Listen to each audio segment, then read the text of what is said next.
Shalom. Selamat malam Bapak Ibu yang terkasih. Selamat malam Pak Tony. Selamat malam juga yang ada di YouTube atau di Zoom malam hari ini. Puji Tuhan, malam hari ini kita boleh berkumpul kembali.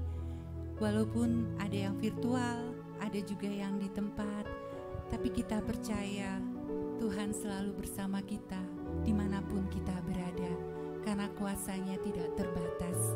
Mari Bapak Ibu yang terkasih, kita mulai persekutuan doa malam hari ini. Kita mau buka dengan tanda kemenangan Kristus. Demi nama Bapa dan Putra dan Roh Kudus. Amin. Segala pujian syukur hanya bagi-Mu Tuhan. Kami sungguh bersyukur untuk setiap kebaikan-Mu di dalam hidup kami. Kami juga sungguh bersyukur untuk kasih setia-Mu.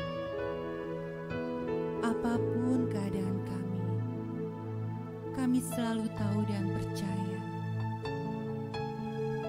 Engkau yang selalu setia mendampingi kami. Engkau yang selalu setia menyertai langkah hidup kami. Terima kasih untuk keberadaan kami hingga saat ini Tuhan.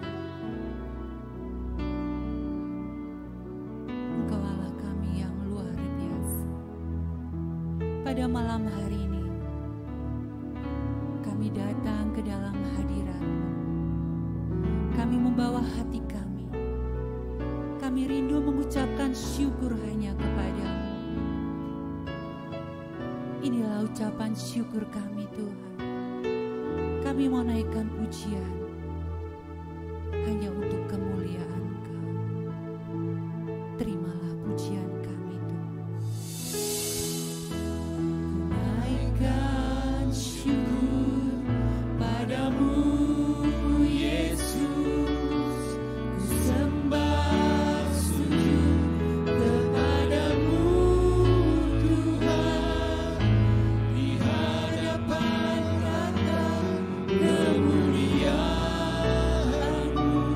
ku tinggikan, ku agungkan selamanya. Kami naikkan syukur kepadamu. Naikkan syukur padamu Yesus, ku sembah sujud kepadamu Tuhan, di hadapan tanda kemuliaan-Mu, ku tinggikan, ku agungkan selama segala puji syukur. Segala puji syukur bagi-Mu, ku tinggikan nama-Mu selama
tidak pernah habis di dalam hidup kami.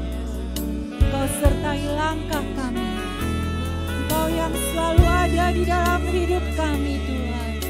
Terima kasih, terima kasih Yesus. Terima kasih Tuhan, Engkau baik Tuhan. Terima kasih Yesus. Terima kasih Tuhan. Engkau baik, teramat sangat baik.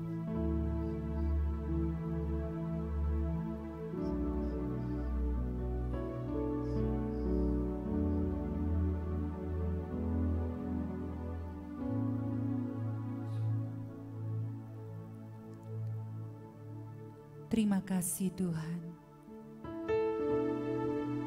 Kalau sampai saat ini kami masih boleh ada, semua hanya karena anugerah-Mu. Terima kasih Tuhan. Terima kasih ya Tuhan untuk setiap pekerjaan yang boleh hadir dalam kehidupan kami. Terima kasih ya Tuhan. Terima kasih ya Tuhan untuk segala sesuatu yang terjadi di dalam kehidupan kami. Terima kasih Tuhan. Terima kasih Tuhan.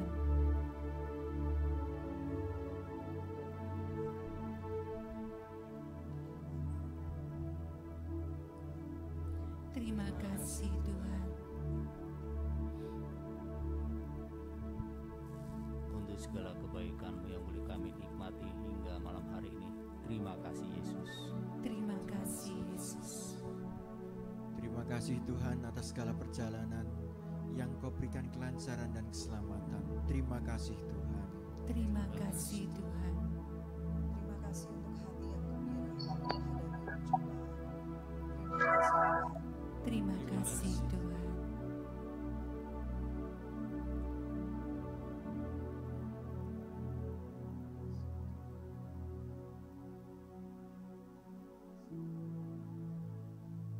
Terima kasih Tuhan atas kesehatan yang Kamu berikan kepada keluarga saya. Begitu juga ya Tuhan sama saudara-saudara saya yang ada di PDK Elsa ini. Terima kasih ya Tuhan. Terima kasih ya Tuhan.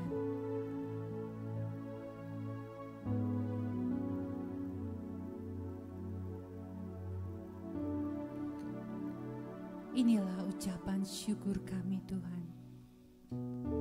Betapa kami sungguh bersyukur memiliki Engkau di dalam hidup kami. Apapun keadaan kami mau tetap selalu belajar untuk mengucapkan syukur kepada Engkau. Karena Engkau sudah teramat sangat baik di dalam hidup kami. Terima kasih Tuhan.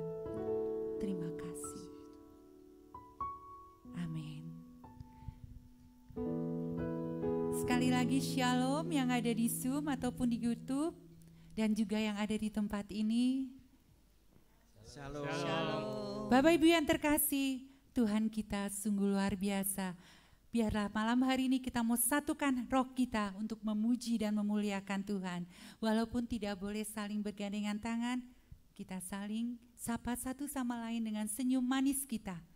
Mari silakan, yang di rumah juga. Shalom. Satukanlah roh kami ya Tuhan. Kami semua yang ada di sini bersatu memuji dan memuliakan nama Engkau. Kau tercurah dari surga. Dalam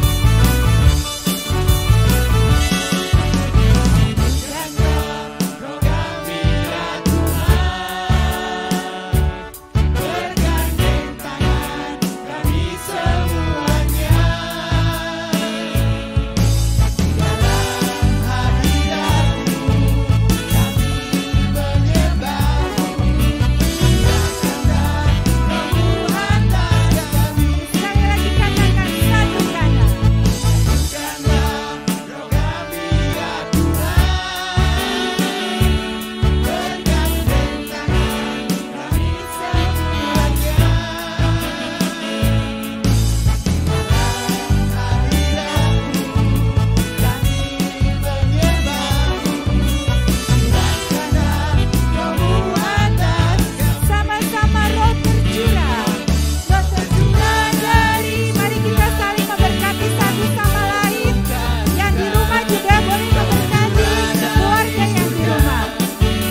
ya Tuhan nyata bagi kita, bagi semuanya, baik yang ada di Zoom, karena Tuhan kita adalah Allah yang perkasa dan dahsyat. Amin. Dia yang akan memberkati dan melimpahi semuanya karena dia yang sanggup untuk menyertai langkah hidup kita. Yeay.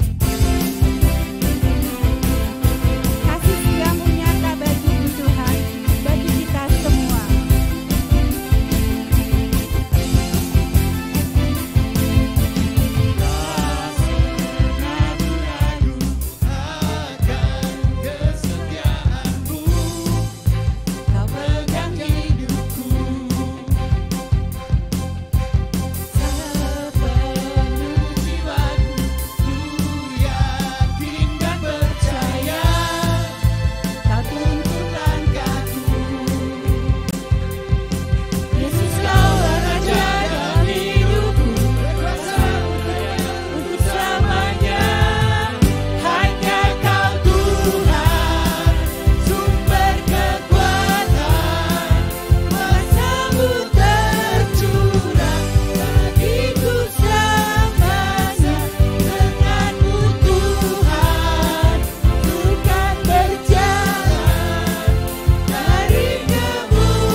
Masih mau memuji Tuhan? Ada yang mau memberikan kesaksian betapa hebatnya Tuhan kita? Tuhan kita yang luar biasa, Tuhan yang selalu menyertai langkah hidup kita. Ada yang mau memberikan kesaksian? Betapa dahsyat dan hebatnya Tuhan kita. Mungkin di Zoom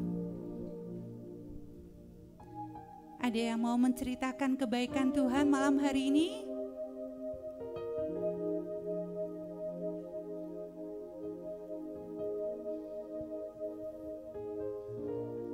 Belum ada?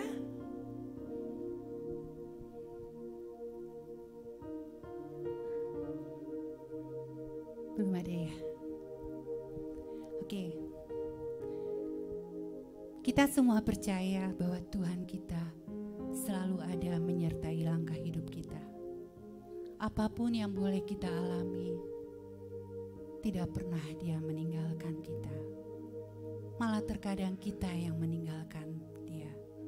Bapak Ibu yang terkasih, saya mau sedikit sharing beberapa bulan yang lalu, tepatnya mungkin sekitar 7 bulan yang lalu ya, yang saya juga cerita ke teman saya, Bu Yen, bagaimana saya down karena customer yang cukup besar, karena ada permainan di dalam pabrik, memutuskan saya seenaknya padahal udah kerja sama selama 15 tahun lebih. Karena pengurusnya bergantian dan ada permainan. Itu saya sangat down karena saya sangat dekat juga dengan mereka semua, hubungan baik. Tapi karena pergantian, saya didepak begitu aja. Sedih sekali, benar luar biasa. Saya sampai tanya Tuhan, kenapa ini boleh terjadi? Karena waktu itu juga pandemi, itu customer yang cukup besar bagi saya. Tapi Tuhan baik. Ada kekuatan juga dari suami juga, karena saya banyak hubungan sama customer, saya merasa yang lebih down. Suami bilang bahwa Tuhan pasti akan menggantinya. Kadang gampang ya bicara mengganti. Saya bilang mengganti gimana? Mengganti dengan customer ya, maksudnya harus beberapa gitu, karena kan ini cukup besar. Tapi ya sudah, saya lewati. Bulan demi bulan saya lewatin. Saya jalanin dan saya percaya penyertaan Tuhan ada saja memang. Tiba-tiba 2 minggu yang lalu, Bapak Ibu yang terkasih, salah satu staf yang baik, ada kan dia memang gak dipindahkan tapi dia tidak punya peran. Bu, ada namanya A yang dulu dipindah, yang dekat sama saya itu dipindah. Bu, Bapak A kembali ke posisi, tidak terbukti dia macam-macam. Malah yang kemarin menyingkarkan saya dipindah ke belakang, tidak ada posisinya lagi karena ketahuan Jepangnya. Saya bilang, serius Pak? Iya. Dan Bu, katanya atasan saya, Ibu mau dipanggil lagi. Wah, udah harapan luar biasa. Wah Tuhan, terima kasih Tuhan. Wah, kok ajaib banget.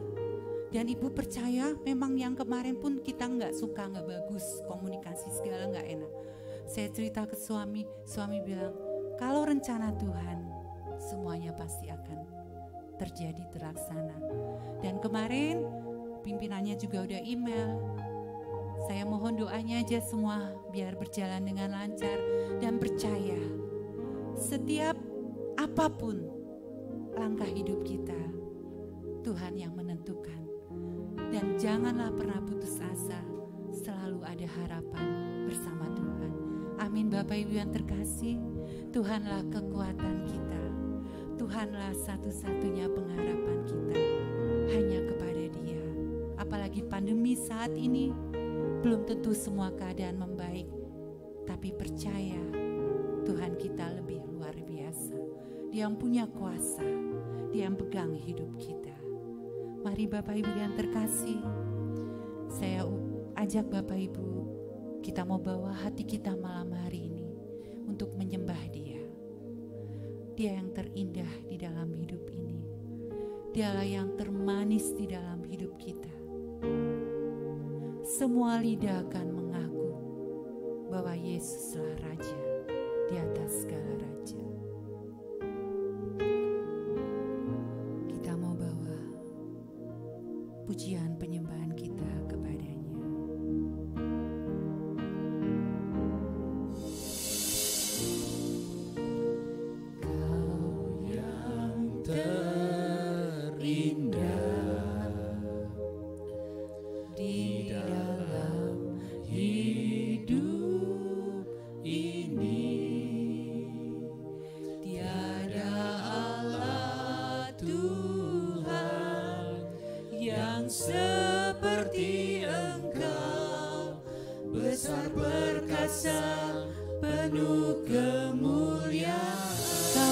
Termanis di dalam hidup kami Tuhan. Kau yang termanis. Terima kasih Tuhan.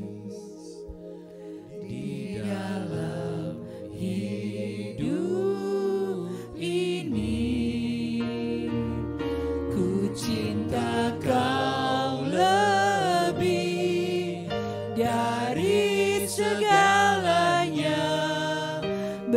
kasih setiamu kepadaku. Ku sembah Kau, ya Allahku. Ku tinggikan namamu selalu. Tiada lutut tak berteru menyembah Yesus.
Terima kasih Tuhan.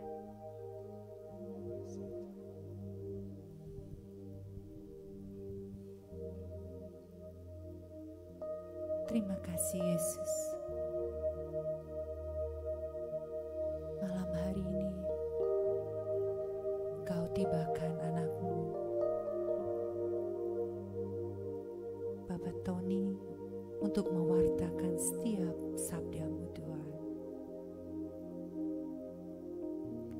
Kami percaya Tuhan, Roh-Mu yang kudus mengurapi beliau, agar semua yang diperkatakannya hanya daripada-Mu. Kami buka hati kami Tuhan, untuk mendengar setiap sabda-Mu. Biarlah firman malam hari ini yang boleh ditabur masuk ke dalam hati kami dan menjadi rema di dalam hidup kami. Kami mau duduk diam Tuhan. Kami siap mendengarkan setiap perkataan-Mu. Amin.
Halo ya, udah.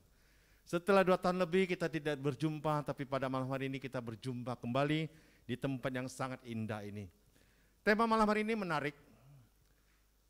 Kemenangan memerlukan kesabaran. Kemenangan adalah suatu outputnya betul. Suatu hasilnya. Hasil kita bisa mendapat kemenangan karena ada kesabaran. Jadi sebenarnya yang harus mulai dulu adalah sabar. Setelah kita sabar, baru kita akan memperoleh kemenangan. Seperti kesaksian tadi Bu Caroline tadi. Bagaimana Bu Caroline dan Pak Paulus begitu sabar dalam berbisnis. Walaupun disolimi, walaupun diusir, walaupun di kick out. Tapi Bu Caroline dan Pak Paulus dengan sabar menanti berkat-berkat daripada Tuhan dicurahkan untuk Pak Paulus dan Bu Caroline serta perusahaannya. Amin. Kami yakin percaya ketika berdoa dengan iman, Tuhan akan mengabulkan doa-doa dari Bu Caroline dan Pak Paulus ya. Markus 11 ayat 24. Aku berkata kepadamu, apa saja yang kamu minta di dalam doa dan percaya beriman, Tuhan akan mengabulkan doa saudara dan saya. Amin. Tuhan juga akan mengabulkan doa Bu Caroline, pasti yakin Bu. Sepanjang ibu berjalan bersama dia ya, tongkat dan garda ada bersama engkau. Baik, kesabaran akan membuahkan kemenangan ya. Saya sedikit dibalik. Kita perlu sabar dulu, ya kan? Orang bilang zero to hero. Dari nol untuk menjadi seorang hero, ya kan? Gak mulai dengan hero dulu. Jadi kita harus sakit-sakit dahulu, bersenang-senang kemudian ya. Kita waktu zaman SD atau SMP sering tuh dalam bahasa Indonesia ya belajar peribahasa. Bersakit-sakit dahulu, maka akan engkau bersenang-senang kemudian. Jadi kalau masih muda, masih anak-anak, masih remaja, engkau pakai handphone Samsung yang itu yang harganya 30.000, itu agak berlebihan deh. Tunggu nanti udah usia lakcap, cicap, pecap barulah pakai kayak gitu ya. Kalau masih kecil, masih anak TK, SMP, nggak usah lah pakai handphone begitu. Cukup handphone Xiaomi cukup ya. Harus bersakit-sakit dahulu katanya. Nanti udah tua baru bersenang-senang ya. Jangan dibalik-balik gitu loh. Baik, sebagai pengantarnya, saya mengajak kita belajar ke Mazmur 92 dulu ya.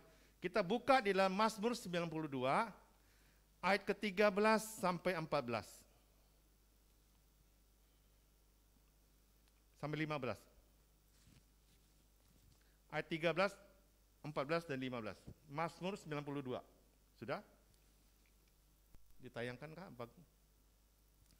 Mazmur 92 ayat 13 sampai 15. Hanya 3 ayat kita baca bersama-sama atau saya bacakan. Orang benar akan bertunas seperti pohon korma. Akan tumbuh subur seperti pohon aras di Libanon. Mereka yang ditanam di bait Tuhan akan bertunas di pelataran Allah kita. Pada masa tuanya mereka pun masih berbuah, menjadi gemuk dan segar. Pertama-tama diumpamakan sebuah pohon korma dan pohon aras katanya. Kita tahu ada 2 pohon yang besar tersebut, korma dan aras. Korma kita kalau ke Holy Land ya, itu besar sekali, besar. Itu kayak pohon beringin. Pohon korma ditanam di tempat yang tandus, ya kan? Ketika pertama kali korma ditanam, korma itu pohonnya akar mencari, dia cari dulu sumber air. Jadi tumbuhnya korma bukan ke atas dulu, tapi mencari sumber air. Setelah mendapat sumber air dihisap, baru ditumbuh ke atas. Ketika ada badai datang, ketika di padang pasir ada badai, dia sudah kuat akarnya, baru dia berbuah. Dia bersakit-sakit dahulu. Ketika sudah membesar akarnya, dia berbuah, kita petik, kita bawa pulang untuk korma yang gede dari Jericho. Enak sekali, manis sekali. Ya kan? Begitu pula pohon aras katanya. Pohon aras dalam Alkitab dikatakan apa? Untuk membangun bait Allah dalam kitab Salomo tadi. Dia membangun bait Allah. Rumah yang indah, kayu yang keras ya untuk bangun, kayu jati kalau sekarang kira-kira ya. Nah, itu 2 pohon besar dikatakan di kitab di sini. Akan tumbuh subur pohon aras di Libanon. Mereka akan ditanam di bait Tuhan dan bertunas di pelataran Allah. Kita seperti pohon tadi. Kita hidup di pelataran Allah. Kesabaran memerlukan suatu. Kita hidup di dalam firman Allah. Orang sabar ketika kita dimaki, ketika kita dicemoohi, ketika kita disolimi. Apakah kita membalas dengan kata-kata yang kasar? Apakah kita membalas dengan suatu cacian? Ketika kita ditendang seperti kesaksian Bu Karolin tadi. Apakah Bu Karolin langsung tenang dia balik, memaki-maki? Tidak, saudara-saudari. Saya yakin Pak Paulus dan Bu Karolin sudah hidup di pelataran Allah. Dia selalu menjaga kekudusan, menjaga kesucian. Itulah ciri-ciri orang sabar. Ya. Kita lihat nanti ayat berikutnya. Pada masa tua pun mereka masih berbuah dan menjadi gemuk dan segar. Ketika sudah tua, dia akan memperoleh kemenangan. Menjadi pohon yang gemuk dan segar. Menjadi pelindung bagi orang lain. Menumbuhkan buah-buah untuk dinikmati oleh orang lain. Batangnya dipakai untuk membangun bait Allah. Itulah kemenangan terjadi bagi saudara dan saya.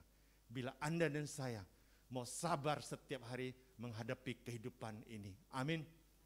Masa pandemik ini menuntut kita untuk sabar. Walaupun perusahaan kita cukup terkena dampak daripada pandemik. Apa yang harus kita lakukan? Apakah kita memotong servis kita kepada customer kita? Tadinya servis ABC. Sudahlah pandemik, nggak terlalu banyak profit. Kita kurangin servisnya menjadi hanya A misalkan. B dan C kita cut cost. Tidak, saudara dan saudari. Ya kan? Kita tetap memberikan terbaik. Janji-janji kita delivery dengan baik. Walaupun kita terkadang harus menderita dalam penderitaan kita. Mungkin kita cut cost, lampunya ada 10, kita kurangin jadi 5 barangkali ya. Kayak gitu. AC-nya mungkin ada 3, kita kurangin tinggal 2. Supaya irit. Kitanya irit supaya cost kita bisa tertutup. Tapi untuk orang lain kita memberikan selalu terbaik kepada orang lain. Saudara-saudari malam hari ini, saya tidak akan membahas Mazmur, tapi saya akan mengantar Anda untuk membahas sebuah perikop.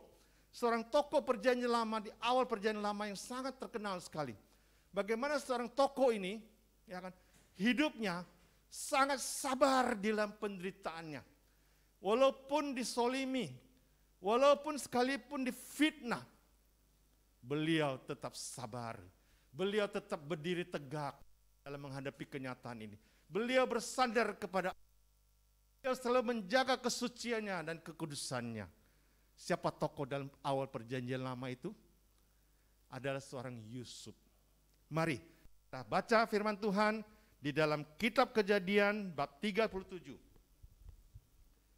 Kejadian bab 37 ayat 1 sampai 11. Ya.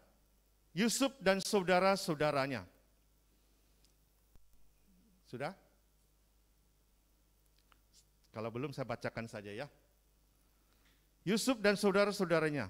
Adapun Yakub, ia diam di negeri penumpangan ayahnya, yakni di tanah Kanaan. Inilah riwayat keturunan Yakub.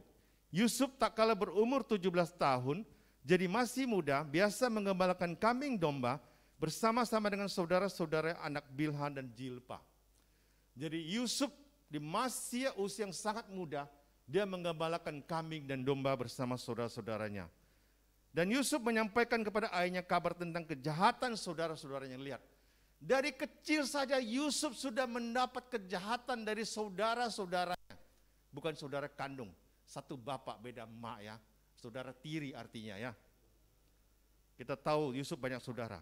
Israel lebih mengasihi Yusuf dari semua anak-anak yang lain sebab Yusuf adalah anak yang lahir pada masa tuanya.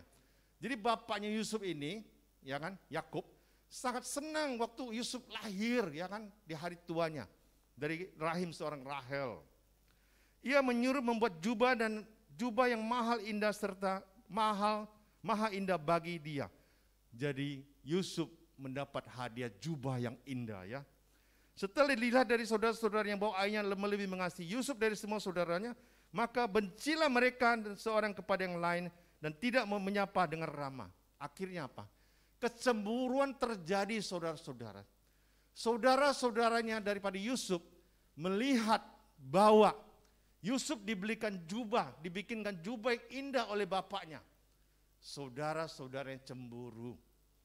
Itu yang terjadi saudara-saudara sekalian. Kita lihat bagaimana Yusuf harus menghadapi kenyataan dibenci oleh saudara-saudaranya. Apakah Yusuf membalas kebencian tersebut kepada saudara-saudaranya? Kita lihat ayat selanjutnya. Pada suatu kali bermimpilah Yusuf.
Kepada ayahnya dan saudara-saudaranya, Apa yang terjadi?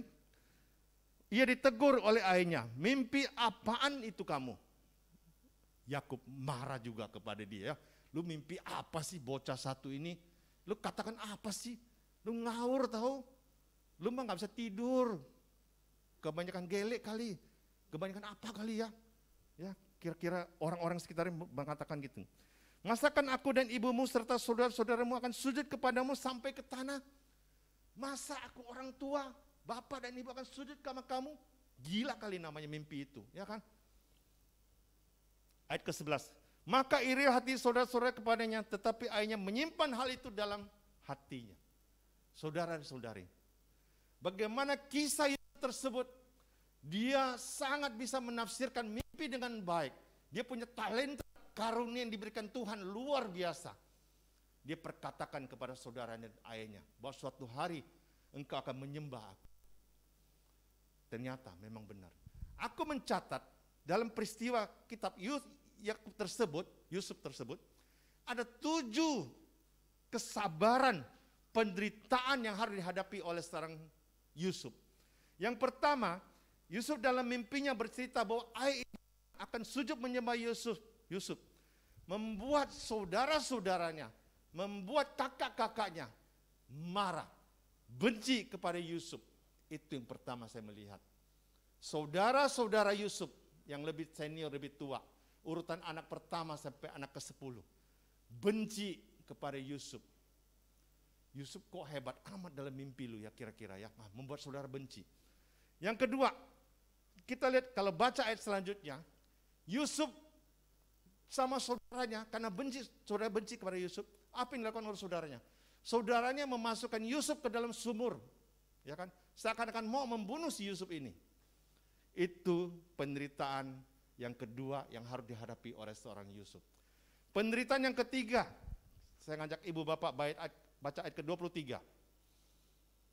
Ayat 23. Baru saja Yusuf sampai kepada saudara-saudaranya, mereka pun menanggalkan jubah Yusuf, jubah mahal indah yang dipakainya itu, yang dibelikan oleh bapaknya, dan mereka membawa dia dan melemparkan dia ke sumur. Sumur itu kosong, tidak berair. Kita lihat, Yusuf dilempar dalam sumur, menderita. Coba kita masuk ke dalam sumur, nggak bisa naik, nggak ada oksigen di dalam sumur, bisa game.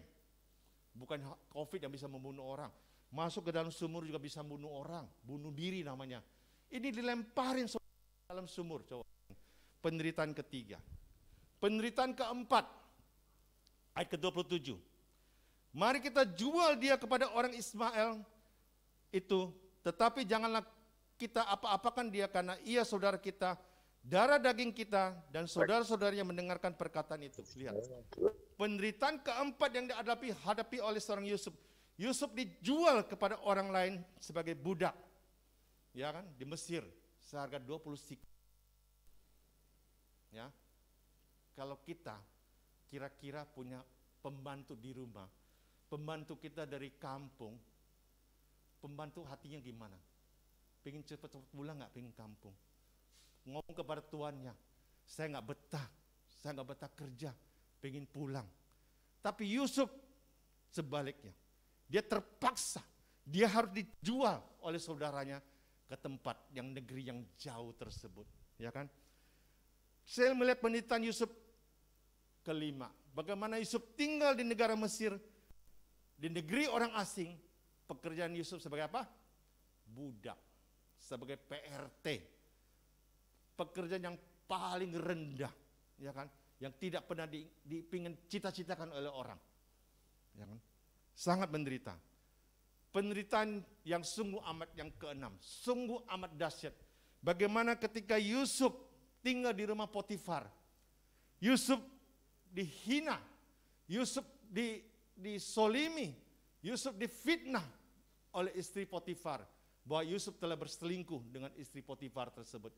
Akhirnya si Potifar ini membawa Yusuf ke dalam penjara. Lengkaplah sudah 7 penderitaan Yusuf ini. Saudara-saudara, kalau bagi Anda dan saya, sanggupkah menghadapi 7 penderitaan tersebut? Ya kan? Sanggupkah Anda dan saya bersabar? Ya. Misalkan kayak Bu Karolin tadi, masa pandemik ini, usaha bisnis lagi susah, didepak lagi dari perusahaan yang besar tersebut. Sakit gak? Sakit saudara-saudari, sakit. Saya melihat juga bagaimana hati seorang Yusuf ini, sakit sekali, sungguh amat sakit. Tapi saya melihat kesabaran di balik kesakitan tersebut, di balik kesakitan tersebut, kesabaran dari seorang Yusuf itu sangat-sangat amat luar biasa. Yusuf tidak sekalipun melawan saudara-saudaranya. Dibilang benci, dibenci, dihina, dimasukin sumur, difitnah. Yusuf tetap seorang Yusuf. Yusuf tetap berdiri tegak. Yusuf tetap minta pelindungan Tuhan. Yusuf tidak membalas perbuatan yang tercela tersebut dengan suatu perbuatan tercela. Perbuatan tercela dibalas dengan suatu kebaikan. Yusuf tetap engge. Yusuf tetap sabar. Saudara-saudari, kira-kira kita sudah bisa menebak kira-kira kejadiannya bagaimana, akhir happy ending enggak? Kemenangan memerlukan kesabaran. Bagaimana Yusuf seorang yang sabar. Apa yang dimenangkan oleh Yusuf, saudara-saudari? Yusuf bisa menafsirkan mimpi ada 7 kemenangan daripada Yusuf. Yusuf bisa menafsirkan mimpi daripada orang tuanya, tentang orang tuanya dengan adik-adiknya, abang-abangnya dengan baik. Yusuf berhasil di dalam pekerjaannya. Yusuf diberkati dalam pekerjaannya. Bahkan Yusuf di rumah Potifar pun, Yusuf bekerja dengan baik, disayangi oleh Potifar, ya kan? Yusuf bisa menafsirkan ketika di penjara, Yusuf bisa menafsirkan mimpi daripada raja Firaun dengan baik. Ya, Yusuf diangkat menjadi tangan kanan seorang Firaun, seorang raja. Dan Yusuf punya kuasa ketika terjadi paceklik di tempat kampung halaman bapaknya. Yusuf bisa mendistribusikan dengan baik. Dia panggil kakak-kakaknya, dia panggil adik-adiknya. Mimpinya menjadi kenyataan, kan? Lu akan sumbu sujud, ternyata benar. Suatu ketika terjadi paceklik di kampung halaman. Adik-adik abang-abangnya datang mencari makanan. Ketemulah si Yusuf ini. Yusuf dengan senang hati memberikan segala gandum, segala makanan, segala pangan kepada saudara-saudara, kepada bapak-bapaknya, kepada adiknya juga. Kepada Benyamin. Yusuf di dalam kemenangan dia yang seorang sabar, catat baik-baik. Yusuf tidak ada kebencian sama sekali. Yusuf tidak menaruh dendam sama sekali. Inilah satu-satu kunci saudara-saudara. Ketika Anda mau memenangkan sebuah pertarungan, kuncinya adalah kesabaran. Apakah Anda bisa mengampuni saudara-saudara kita? Kita baca di dalam ayat Markus 12 tadi yang saya sebutkan. Markus 12. Pak Paulus bisa ditayangkan, Pak Paulus. Markus 12 ayat 24, Pak.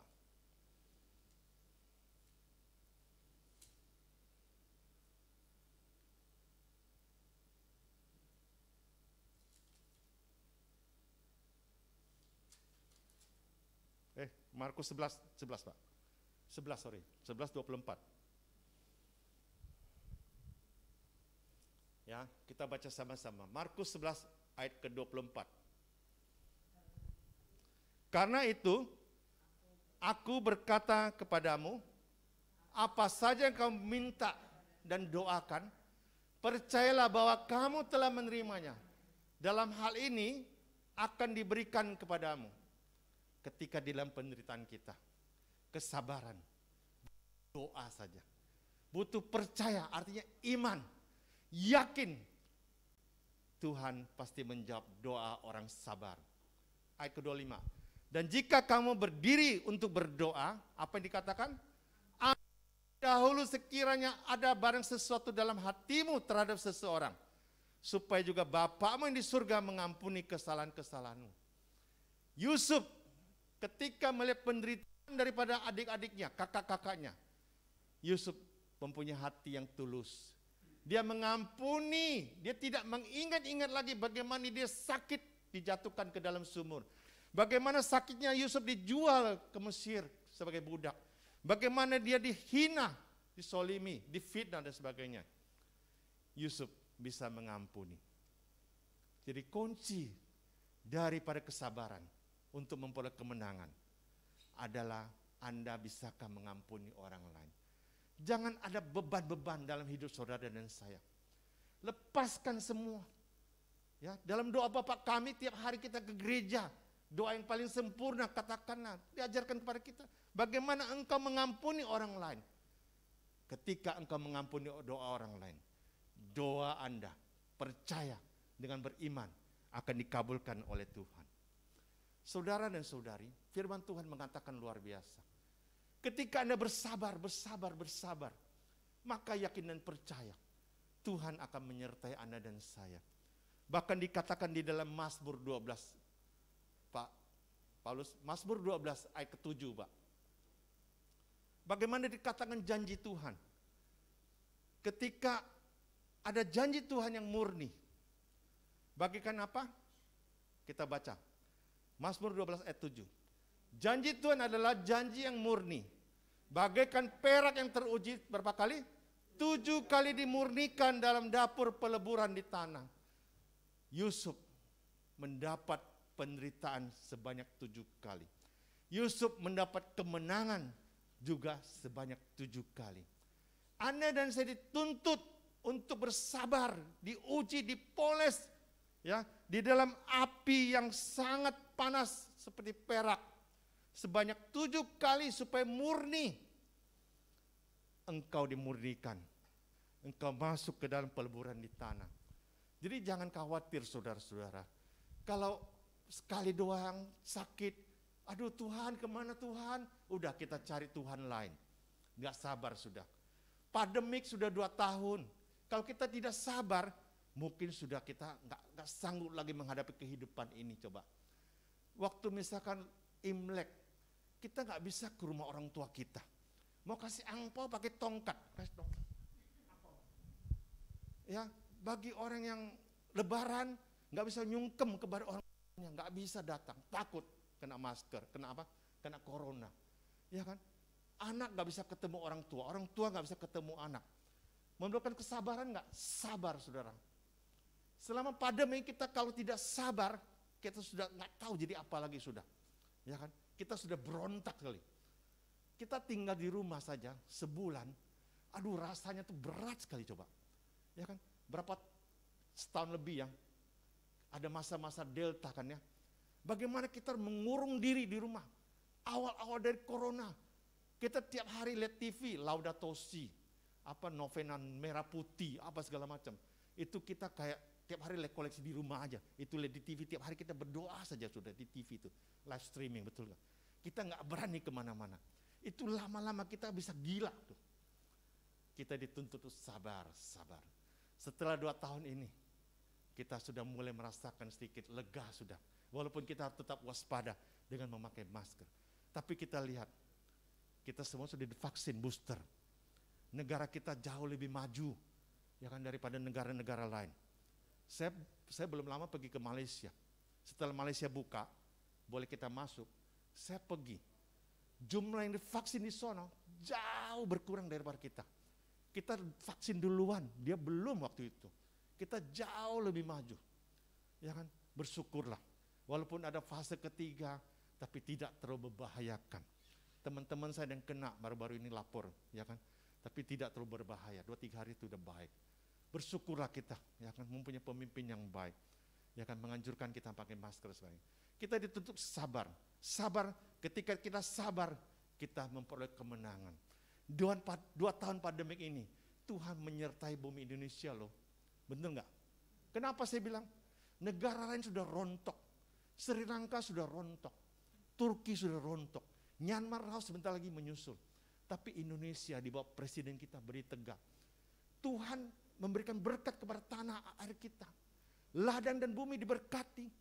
Hasil bumi kita naik daun sekarang. Ya kan, hasil bumi kita besi-besi segala macam naik daun sekarang. Saudara kita sangat diberkati. Walaupun sebagian bensin kita disubsidi, tapi sebagian hasil bumi kita sangat-sangat naik daun, sangat-sangat berharga, sangat bagus. Makanya kita negara ini kita masih berdiri tegak. Saudara-saudara, di balik penderitaan kita selama 2 tahun, saya yakin percaya ada kemenangan yang sudah Tuhan letakkan bagi saudara dan saya. Saya akan bercerita sebuah kisah bisnis ya. Tahu nggak Alibaba di Hangzhou sono ya, di Cina sono, Jack Ma kan? Tahu Jack Ma kan? Kalian cuma tahu mengenai Jack Ma mungkin, tapi kalian tidak mengenal nama seorang perempuan yang namanya Judy Cheng, Judy Tong namanya. Ya klik di Google aja, saya juga tahu dari Google. Judy Tong namanya, nama lengkapnya Judy Tong Weng Hong, ya kan? Judy Tong Weng Hong ini di tahun 2000 dia masuk bekerja di Alibaba sebagai apa? Sebagai bagian yang paling kecil, sebagai tukang catat mencatat, sekretaris atau apa bagian yang paling bawah tersebut. Kelak, ya kelak apa? Juru tulis atau apa kayak gitu. Bagian paling kecil. Setelah bekerja berapa tahun, Judy ini seorang perempuan ini baru lulus sekolah universitas, masih muda, ya prestasi lumayan, dia naik sedikit pangkat. 4 tahun kemudian dia nanya kepada Jack Ma, Jack Ma, kapan aku dipromosikan? Kapan aku dapat duit? Kapan aku dapat bonus segala macam? Kata Jack Ma apa? Sabar Yudi, sabar. Tunggu suatu hari Yudi. Terus akhirnya si Yudi ini kerja dengan baik. Dia menunjukkan prestasi dengan baik. Disuruh sabar oleh si Jack Ma ini. Dia digantikan posisinya makin naik, makin naik, makin naik. Ya kan, berkatnya juga makin, gajinya makin naik, makin juga. Berapa tahun kemudian dia kembali nanya kepada Jack Ma. Jack Ma, Mr. Jack Ma, kapan aku bisa dapat posisi puncak? Kapan aku bisa punya saham? Kapan aku dapat bonus gede? Di tahun 2006, Yudi menanyakan kepada Jack Ma. Apa kata Jack Ma? Sabar Yudi, sabar. Jack Ma memberikan janji kepada Judy. Judy, tunggu sabar, kamu kerja dengan baik. Suatu hari, kalau perusahaan gue sudah go public, catat di pabrik, ya stock exchange, maka aku akan memberikan saham kepada Anda. Sejumlah sekian saham. Ternyata Alibaba di tahun 2014 mencatatkan perusahaan Jack Ma tersebut di New York Stock Exchange. Dicatatkan, dibukukan sekitar hampir 400 triliun. Dan Jack Ma memberikan 0,5%. Kira tahu berapa banyak? Ya, sekitar 4,5 T rupiah kepada Yudi Chong. Dan mengangkat dia menjadi vice president. Yudi Chong harus bekerja selama kurang lebih 14 tahun untuk mendapatkan bonus tersebut.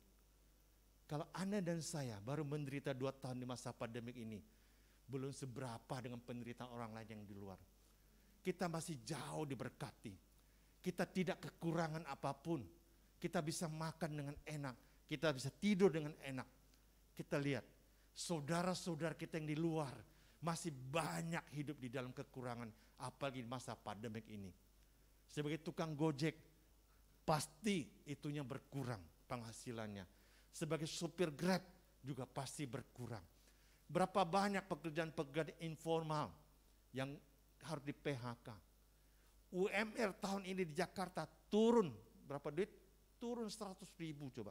Bukan naik, turun UMR-nya 100.000 coba. Bagi kita mungkin nggak terasa 100.000, tapi bagi mereka 100.000 itu besar bagi mereka yang nilainya UMR. Saudara dan saudari, kita senantiasa bersyukur. Kita masih dilimpahin berkat. Kita bisa hidup dan persekutuan macam ini, masih bisa memuliakan Allah dengan luar biasa. Yakin dan percaya, di dalam kesabaran kita, yakin dan percaya, Tuhan akan meletakkan suatu kemenangan bagi saudara dan saya. Kita diuji berkali-kali, selama 7 kali supaya kita dimurnikan. Yudi Chong butuh 14 tahun. Mungkin kita butuh 3 tahun, 4 tahun, 5 tahun. Nggak tahu kapan. Tuhan akan memberikan suatu berkat luar biasa kepada Anda dan saya. Saya waktu krisis moneter di tahun 98, saya sudah mendekati posisi cukup tinggi di sebuah proyek multinasional. Saya bekerja di bank multinasional sudah. Ya kan, posisi saya lumayan tinggi, saya bangun gedung waktu itu. Tahun 98, semua orang-orang kaya yang ada di Sudirman semua tiarap semua. termasuk big boss saya juga tiarap. Dan saya harus di PHK. PHK bagaimana? Di Jakarta bagi seorang arsitek, saya arsitek, tidak ada kerjaan sama sekali. Istri saya pada saat itu lagi hamil anak kedua, lagi bunting, ya 6 bulan. Saya mau beli susu saja tidak punya duit. Saya mau beli vitamin untuk istri saya, tidak punya duit. Saya di PHK. Puji Tuhan. Hari ini di PHK. Besok saya melangkah pergi kerja di satu kota, namanya kota Batam. Batam masih mensisakan pekerjaan buat seorang arsitek di bulan Juni tahun 98 habis kerusuhan. Semua kota-kota tiarap kecuali Batam masih bisa hidup buat seorang arsitek. Saudara-saudari, ketika tinggal di Batam, saya sungguh amat menderita. Walaupun hanya singkat setahun saya tinggal di Batam. Penghasilan saya tinggal 1/4 daripada gaji saya yang ada di Jakarta. Karena saya nggak punya pilihan, harus terima pekerjaan tersebut sebagai pegawai juga. Di Batam, pernah ke Batam nggak? Pernah ya Bu Caroline ya. Di Batam bisa lihat Singapura, gedung-gedung tinggi kelihatan, jelas banget kelihatan, hanya dibatasi oleh laut, nggak jauh. Kalau Anda kuat berenang, Anda bisa nyampe itu, lihat gedung-gedung bisa. Tapi saya nggak mampu pergi ke sono, saya nggak punya duit, saya nggak punya dolar, gaji saya saja kurang. Gimana mau pergi nikmati dolar di situ? Nggak bisa, nggak mampu. Tapi namanya kedagingan, ya kedagingan. Saya juga pingin banget ke sono. Suatu hari, waktu itu anak baru 1, yang kedua hamil kan ya, istri hamil ke anak kedua.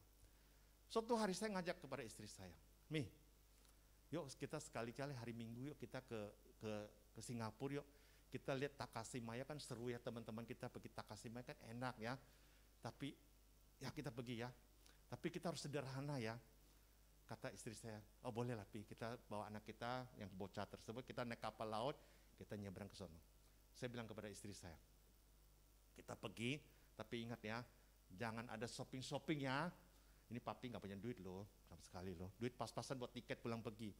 Oke, 1 janjinya. Yang kedua janjinya apa? Ini kita ke sono, nggak pakai makan-makan ya. Walaupun kita day trip pulang hari, nggak pakai makan-makan ya. Kita bawa nasi goreng dari Batam. Saya bikin nasi teng-teng pagi-pagi, kita bawa dalam Tupperware, kita bawa ke sono. Kita duduk di Takashimaya yang ada air mancur tahu? Saya ingat, saya duduk di situ berdua istri bawa anak makan nasi goreng. Setelah kita window shopping, kita pulang nanti ya, oke?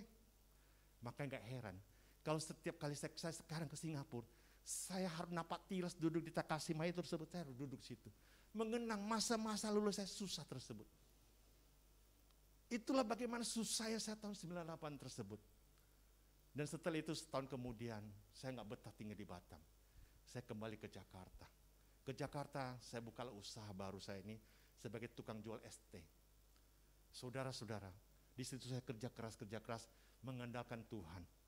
Bagaimana saya minta Tuhan berkarya dalam pekerjaan saya, dalam keluarga saya. Kesabaran saya tersebut ternyata hari ini menjadikan aku sebagai seorang pewarta, bisa mewartakan kabar sukacita. Saya merasa ada damai sejahtera saudara-saudari. Saya merasa ada kemenangan. Duit emang belum banyak-banyak saya dapat. Kalau beli Lamborghini kayaknya belum sanggup lah. Kalau beli Avanza ya bisa lah. Ya kan? Kalau beli Ayla bisa, sanggup, nggak bohong itu. Kalau beli Ferrari kayaknya masih berat deh. Tapi ketika saya melayani kayak begini, Pak Paulus minta saya mewartakan, bisa nggak Pak Tony offline di Cikarang. Pak Paulus, ini kecil bagi saya ke sini. Ya kan? Bulan lalu saya diutus kembali ke Batam untuk perduki. Sebulan sebelumnya saya diutus ke Padang untuk membuka perduki sono. Kecil, hanya 1 senti kalau di Google Map. Kecil banget. Kecil, ya kan? Yang saya dapatkan apa? Kemenangan apa yang saya dapatkan? Sukacita saudara-saudara. Saya merasa damai, senang. Senangnya luar biasa. Ketika saya bisa membagikan sharing firman. Ketika saya bisa bercerita tentang kitab suci. Ketika saya bisa bercerita tentang kisah Yusuf yang sengsara tersebut. Anda mendengarkannya. Anda menjadi pelaku firman. Oh, hidup ini harus sederhana. Hidup ini harus sabar. Hidup ini harus mengampuni. Ketika Anda menjadi rema firmannya. Ketika Anda mendapat berkat kemenangan. Disitulah saya mendapat sukacita saya dapatkan. Walaupun Pelari saya nggak bisa beli di Ramayana barangkali, saya sudah happy bener, ya kan? Saya nggak bisa pergi ke Prestige, ya ketemu Rudi Salim saya nggak sanggup. Tapi kalau saya ke Ramayana, saya bisa borong itu Ferrari semua, saya bisa borong. Sanggup saya bisa beli Lamborghini semua di situ. Tahu Ramayana kan? Saudara dan saudari, mengapa Yusuf bisa memperoleh kemenangan? Mengapa Anda dan saya bisa memperoleh kemenangan? Saya melihat bahwa Yusuf diceritakan dalam Alkitab Perjanjian Lama. Berkali-kali Tuhan menyertai, Tuhan memberkati Yusuf. Yusuf menjadi seorang manusia yang berhasil di dalam setiap mimpinya. Di setiap hasil tafsir mimpinya, dia masih menafsirkan dengan baik. Ketika dia bekerja di rumah Potifar, Yusuf bisa berhasil juga melayani keluarga Potifar dengan baik. Ya, walaupun ada godaan, tapi Yusuf selalu menjaga kesucian, menjaga kekudusan. Saudara-saudara, itu harus catat. Ketika Anda mendapat kemenangan, bersabar itu memerlukan kesucian dan kekudusan. Artinya apa? Artinya hidup Anda harus baik. Hidup Anda harus berkenan kepada Tuhan. Di dalam kesabaran itulah, di dalam penantian itulah, Anda dituntut untuk bersabar di dalam kesucian Anda. Sudahkah Anda dalam 2 tahun ini, di masa pandemi ini, merayakan Ekaristi dengan baik? Sekarang gereja-gereja sudah dibuka. 2 tahun lalu gereja kita online. Kita di rumah, mungkin bapak kami Ekaristi mungkin sambil ngopi, sambil nggak pakai baju. Mungkin di sebelahnya ada anak-anak kita sambil main-main, kita sambil begini tangannya. Ya, kita paling nggak kelihatan kan sama bapak pastor kan. Ya, apa kita dosa? Kita nilai diri kita sendiri. Tapi sekarang saudara-saudari, gereja sudah dibuka. Kita sudah bisa masuk, ya kan? Gak usah pakai bela rasa lagi sekarang. Ya kan, gak usah kan? Kalau peduli mungkin harus pakai peduli sekarang ya. Kita tinggal masuk. Tapi saya lihat masih ada saja orang di rumah masih. Yang begini-begini di rumah masih. Masih hidup dalam kenyamanan dia selama 2 tahun tersebut. Tidak mau ke gereja. Nah itulah manusia.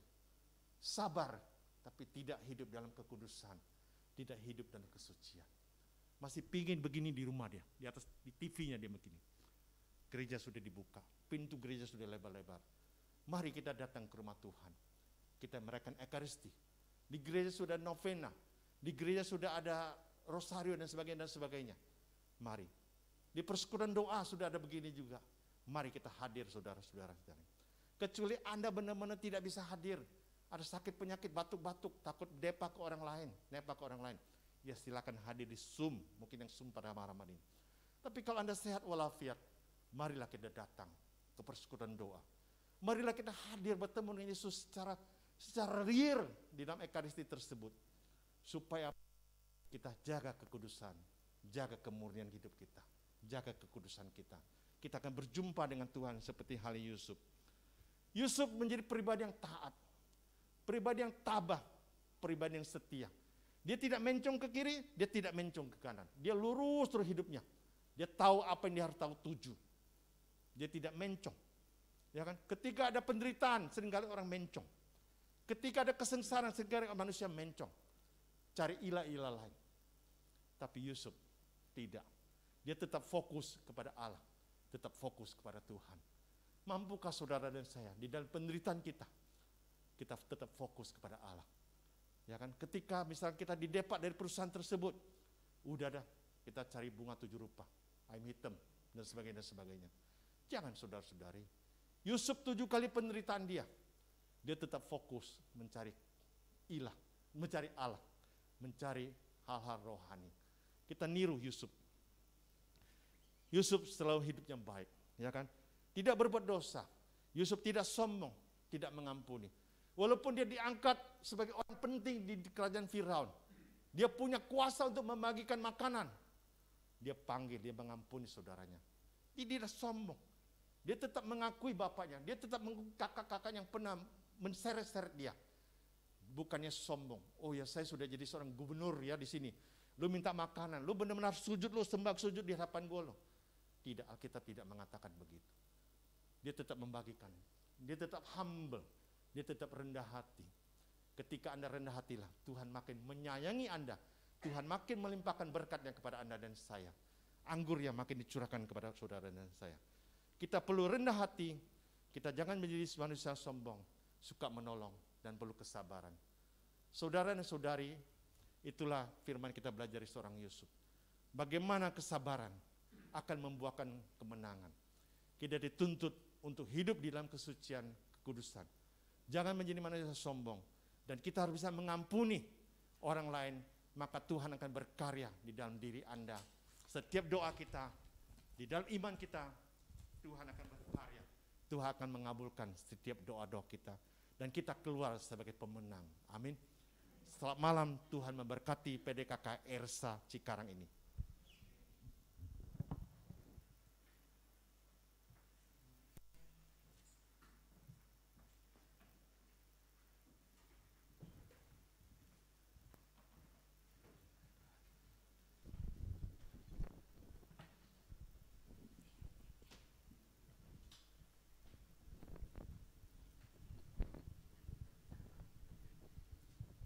Terima kasih Pak Tony untuk firman-Nya yang sungguh menguatkan dan banyak yang dapat kita pelajari dari firman malam hari ini.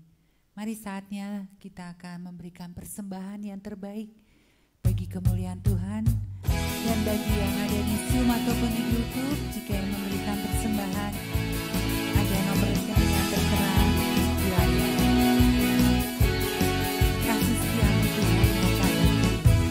Kasih setiamu nyata bagiku, hikmat kebajikan tersedia bagiku. Kau sanggup timpakan segalanya, dan anugerahnya sangat besar bagiku. Aku diberkati,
Shalom, selamat malam semua.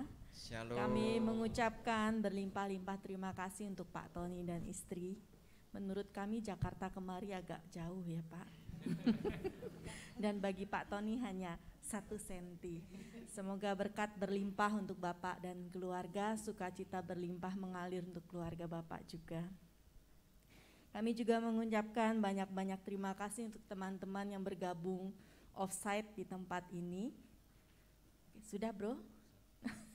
Yang bergabung offsite di tempat ini juga lewat Zoom dan YouTube yang ada di rumah. Semoga lewat pujian, lewat firman yang dibawakan Anda semua diberkati. Persekutuan doa selanjutnya masih secara hybrid, online dan outside.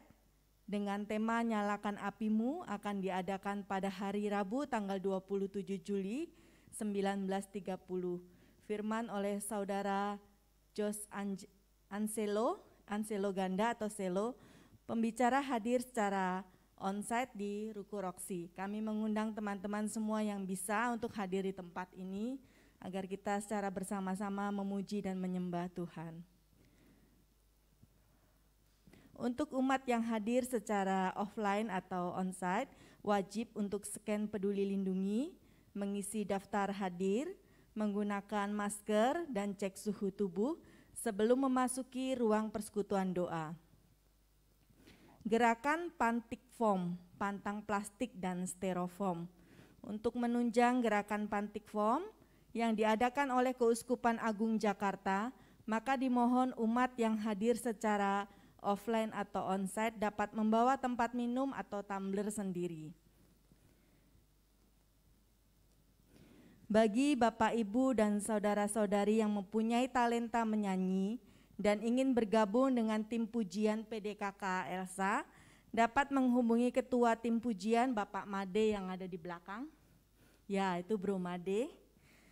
Atau Sekretariat PDKK Elsa Cikarang. Yang keenam, akan diadakan webinar. Akan ditayangkan Pak Paulus.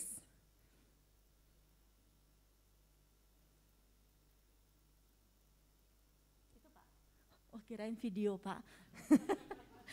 Pada hari Sabtu tanggal 23 Juli bersama Monsinyur Seno Ino Ngutra, Uskup Amboina. Sekian pengumuman pada malam hari ini. Terima kasih, Tuhan Yesus memberkati Anda sekalian.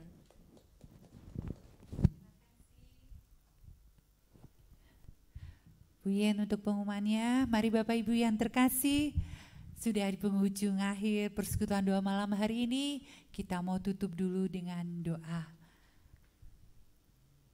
Terima kasih Tuhan untuk malam hari ini, dan kami sungguh bersyukur dan berterima kasih untuk firman yang boleh ditaburkan malam hari ini. Kami tahu Tuhan, untuk mencapai apapun kami harus perlu dengan kesabaran. Di dalam kesabaran itu kami pun akan selalu melangkah bersama Engkau, untuk meraih kemenangan bersama Engkau juga Tuhan. Dan kami sungguh bersyukur, berterima kasih Tuhan, untuk hamba-Mu yang setia Bapak Tony bersama Ibu yang hadir malam hari ini. Kiranya kasih-Mu, penyertaan-Mu selalu melimpah di dalam hidup Pak Tony dan keluarga. Berkat-Mu, perlindungan-Mu, dan apapun yang beliau lakukan, kiranya Engkau yang selalu menuntun langkah hidup beliau. Dan biarlah Pak Tony dipakai Engkau lebih-lebih lagi untuk mewartakan setiap pewartaan-Mu dimanapun beliau berada. Malam hari ini Tuhan, kami akan menyudahi persekutuan doa, tapi kami percaya walaupun persekutuan doa malam hari ini sudah usai, tapi jalan hidup kami masih panjang. Kami mau selalu serahkan di dalam tangan kasih-Mu, dan kami mau serahkan seluruh hidup kami ke dalam tangan-Mu Tuhan. Kiranya Engkau yang menyertai langkah hidup kami, dan Engkau yang selalu setia menyertai setiap apa yang kami lakukan di hidup ini. Terima kasih Tuhan, terima kasih. Kemuliaan kepada Bapa dan Putra dan Roh Kudus. Amin. Demi nama Bapa dan Putra dan Roh Kudus. Amin. Bapak Ibu yang terkasih, mari kita bangkit berdiri. Kita mau tutup malam hari ini dengan lagu Ku Diberi Kuasa. Kita semua diberi kuasa dari Raja Mulia. Ku diberi kuasa dari Raja Mulia. Menaklukkan musuh di bawah kakiku. Pakai kuasa dari Raja Mulia. Bila Allah ada bersamaku, siapa jadi lawanku?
kasih.